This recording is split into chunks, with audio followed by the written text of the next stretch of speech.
सुबह के लगभग 5 बजे का वक्त था। यूपी के सीतापुर के पल्हापुर गांव और उस 2 मंजिला मकान के बाहर लगी लोगों की भीड़, माहौल में गहरा सन्नाटा था। लोगों के चेहरे पर एक अजीब सी दहशत थी। तभी अचानक पुलिस की गाड़ियों का सायरन बजने लगता है। भीड़ के बीच एक हलचल होती है और ये गाड़ियां उसी मकान के सामने आकर ठहर जाती है। खाकी वर्दी वाले धड़ाधड़ गाड़ियों से उतरकर घर की तरफ दौड़ते हैं, लेकिन दरवाजे पर पहुंचते ही पुलिस वालों के पैर थम जाते हैं। घर के बाहर एक लाश मिलती है। लाश से चंद कदम दूर ही मिलता है 315 बोर का एक अवैध असला। कुछ पुलिस वाले घर के अंदर दाखिल होते हैं तो उनकी आंखें फटी की फटी रह जाती है। आंगन में 3 बच्चे खून से लथपथ पड़े मिलते हैं। देखने से अंदाजा होता है कि बच्चों को दूसरी मंजिल से नीचे फेंक दिया गया है। इधर उधर जब नजरें घुमाई जाती है तो कमरे में एक बुजुर्ग महिला की लाश मिलती है। कमरे के सामने की तरफ सीढ़ियां थी। ऊपर जाकर देखा गया तो एक और लाश मिली। ये लाश भी एक महिला की थी, जिसे पहले गोली मारी गई और फिर बेहद बेदर्दी से कुचला गया। लाश के पास ही खून से सना एक हथौड़ा भी था। ये सारी वारदात यूपी के सीतापुर की है, जहां पर एक शख्स ने अपनी ही मां, पत्नी और 3 बच्चे को मार दिया और उसके बाद खुदकुशी कर ली। पुलिस पंचनाम करती है और सभी लाशों को पोस्टमार्टम के लिए भिजवा दिया जाता है। घर के बाहर जमा लोगों के बीच सुगबुगाहट थी, लेकिन खुलकर कोई कुछ नहीं बोल रहा था। आखिर किसने एक ही परिवार के इन 6 लोगों की जान ली? 3 मासूम बच्चों को बेरहमी से छत से फेंककर किसने मारा? आखिर वो कौन था जिसने छत पर सोई महिला को गोली मारने के बाद उसका सिर भी हथौड़े से कुचल दिया? घर के बाहर मिली लाश के पास वो अवैध असलाह किसका था? क्या उसी असलहे से इस हत्याकांड को अंजाम दिया गया है? और जब तफ्तीश हुई तो इस हत्याकांड को हैरान कर देने वाली वजहें सामने आई। जिस घर में ये कांड हुआ, उनके आसपास के पड़ोसियों का क्या कहना है, सुनिए। इस घटना को आप कितने बजे जान पाए? ये सुबह हम लोग 5:30 बजे सो के जगह देखे, रोने चिल्लाने की आवाज़ें आ रही थी अंदर से उनके। तो यहाँ गेट में ताला पड़ा हुआ था। ताला खुला तो हम लोग देखे तो 2 बच्चे तड़प रहे थे। एक बड़ी बिटिया उनकी और एक छोटा लड़का, वो तड़प रहे थे।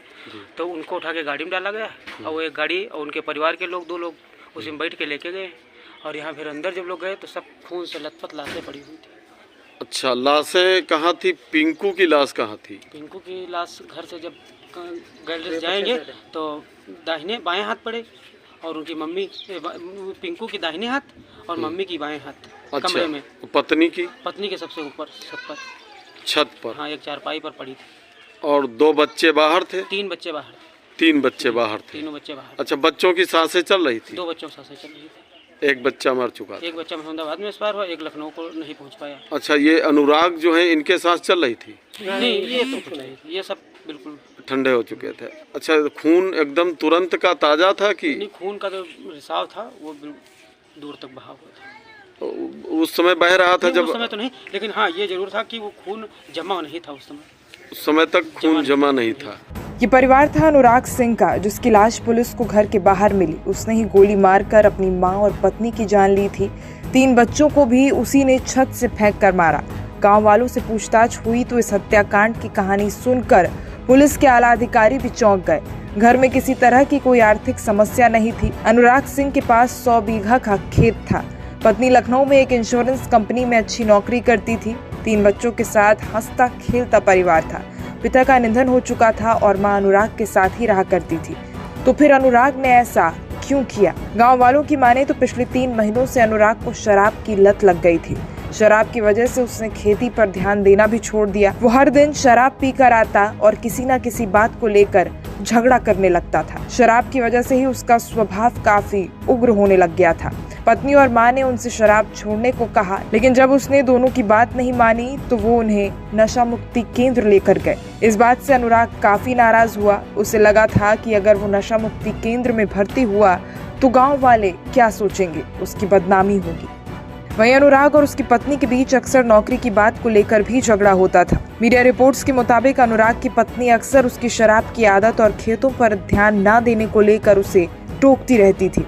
उसकी पत्नी कहती थी कि आखिर कब तक वो इस तरह नौकरी करती रहेगी, उसे खेतों की तरफ ध्यान देना चाहिए।